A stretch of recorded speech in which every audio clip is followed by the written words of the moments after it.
Assalamualaikum warahmatullahi wabarakatuh dan salam sejahtera. Saya Syazrin bin Muhammad Hamdi dan ini refleksi saya berkaitan dengan falsafah pendidikan kebangsaan dan falsafah pendidikan guru berdasarkan pengalaman latihan mengajar saya selama beberapa minggu. Semasa saya mengajar topik kimia seperti konsep mol, saya menggunakan aktiviti kumpulan dan bahan bantu mengajar seperti nasi lemol.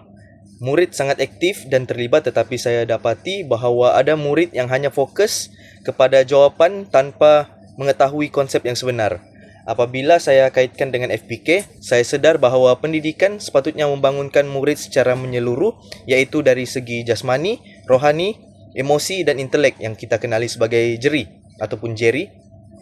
Namun dalam pengajaran saya lebih menumpukan kepada aspek intelek sahaja, iaitu kemahiran mengira. Ini menyebabkan pembelajaran menjadi kurang seimbang dan tidak sepenuhnya mencapai hasrat daripada FPK yang kita pelajari.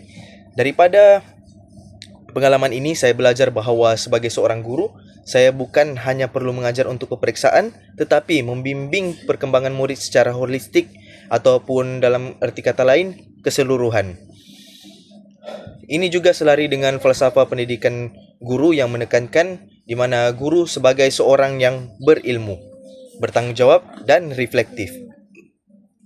Saya juga sedar bahawa sebagai guru reflektif, saya sentiasa menilai sama ada PDP saya benar-benar memahami ataupun memberi makna kepada murid, bukan sekadar menghasilkan jawapan yang betul, tapi membawa kepada perkembangan murid itu sendiri.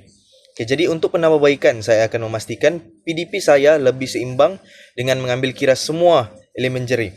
Saya juga akan memberi penekatan kepada pemahaman konsep serta nilai seperti kerjasama dan keyakinan diri murid.